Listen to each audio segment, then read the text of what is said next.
Anaïse, welcome to Guatemala. It is an honor for us to have you as a speaker at the College Freedom Forum 2025 at Universidad Francisco Marroquin. What would you like people to know about you immediately?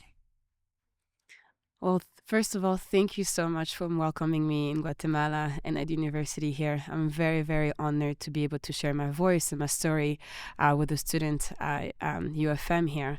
To begin with, I think I would love for the student at the university here and anybody who will be listening to my talk tomorrow is that I am just like them. I am also a young person who cares about the world and cares about what's around me and cares for the future of my world.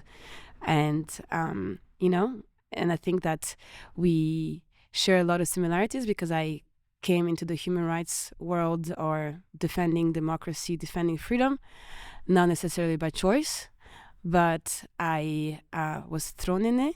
And then I realized that once you've seen injustice, you cannot turn your back. And I believe that the students here, have seen things around here in the region, in their homes and other places that I think we share a lot of the similarities that we care about our world. And they're here to listen to that. Oh, that's great. Mhm. What was the turning point? What made you have this conviction that this struggle is worth it? Well, for me, it's a bit of a long story. So if I can give you a quick Please. background, no, I'm originally from Rwanda, and my country in 1994 had a genocide. Unfortunately, that genocide took away over 800,000 people during 100 days. After that, my family moved in exile because there was a lot of persecution in Rwanda. And I grew up in Belgium thinking that these horrific events, the persecution and persecution were behind me. Unfortunately, it was not true.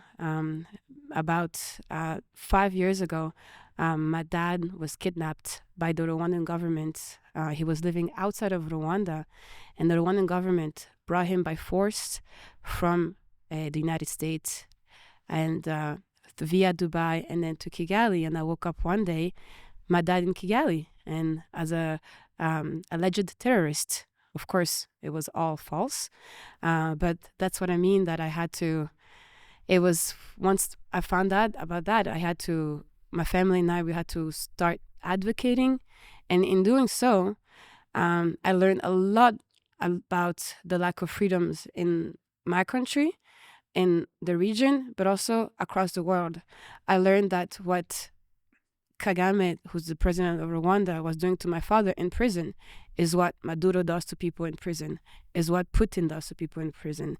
I learned that they use the same tactics to suppress and oppress people during the period. And so, I was there fighting for my dad, who we thankfully, with the support of a lot of people in the world, we got him released. But after that, I could not turn my back on everything that I've seen in my country, but also around the world. What were the lessons that you learned as a young person, coming aware that there was this sort of governments, Mm.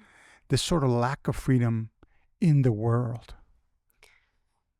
As a young person, it's very easy to feel like it does not concern you because every single day, you do your business, you go to school, you go to work.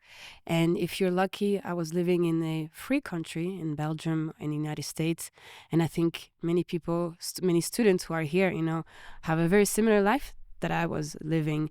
But I realized that when I was working and advocating for my dad, I realized that the future of my country, for it to be really free, because today it is not free, it had to be with my help. It had to be with the help of my siblings and other young Rwandans inside of Rwanda and outside of Rwanda. And if we want a better future for us, we have to also put the work in it. And it starts today. And we cannot be distracted and sidelined by entertainment and other nice things that sometimes make us forget of the difficulties, the realities. But if we don't protect our freedom now, as young people, then we will lose them in the future. So we have to start caring today. And that was one of the biggest lessons for me, that I could not continue just living my life like I used to live before, because I realized that if my country can really be free one day, it's going to take the support, and it's going to take every single Rwandan inside and outside of Rwanda to stand up and to feel that it's their country, to remember it's their country as well too. Fortunately, part of your story has a happy ending, because when your father was kidnapped, you could have thought that was the end of it. Yet, it didn't happen. Through your work and activism, you achieved his release. What were you thinking? How do you feel about that now in retrospective? That it was worth it. It was worth it to stand up and fight. Oh, it was worth it, first of all, because I love my father. It was worth it because I could not sleep anymore without my father being close to us when my mama could not sleep. And also it was worth it because I realized the power that I had. I realized the power of my voice. And I realized that if I could use my voice to get my dad out of prison, maybe I could use my voice for other people in Rwanda. I also learned so much on how the government works. Sadly, we learn the ideals in school. But once people go out of school and start leading our countries, they forget these ideals that they have learned. And I was able in our advocacy to remind countries like the United States, countries like in Europe or other in Africa, to fight for human rights. They care. These countries are built on the principles of freedom.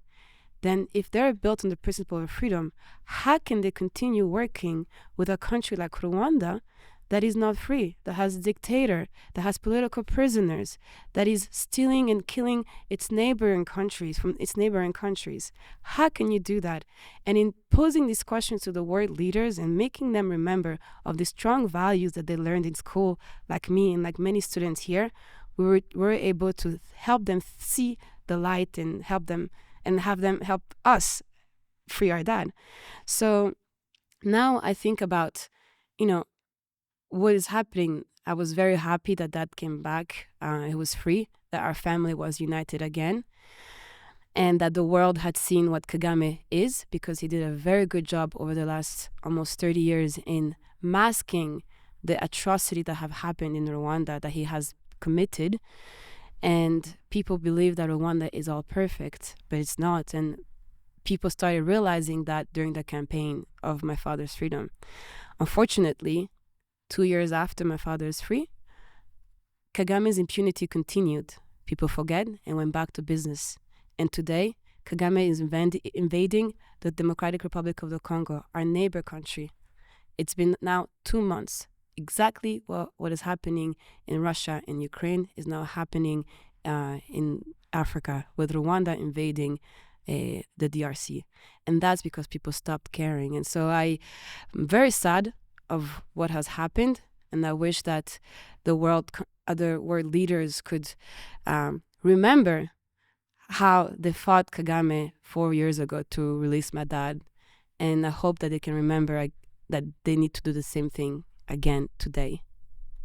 And a personal level, where do you find your inspiration? What keeps you going? What do you need? What do you think people need to remember when they meet the obstacles or the dark times? That's a very good question. I believe that we are all human beings who are free to make our choices and free to do the right thing. And that freedom that I have today, I know many people around the world, specifically in my country, don't have this freedom.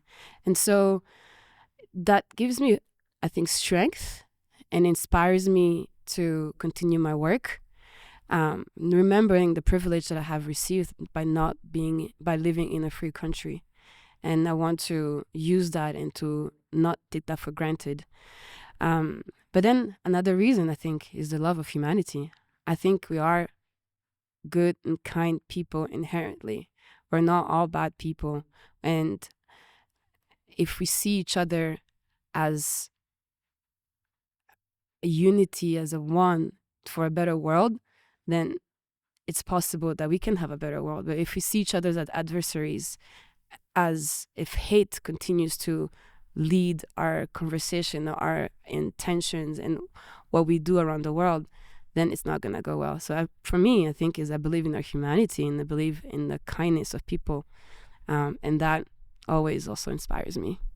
Well, Anaïse, we welcome your message of hope and liberty, and welcome to College Freedom 2025 at Universidad Francisco Marroquin. Gracias. Thank you very much. Thank you.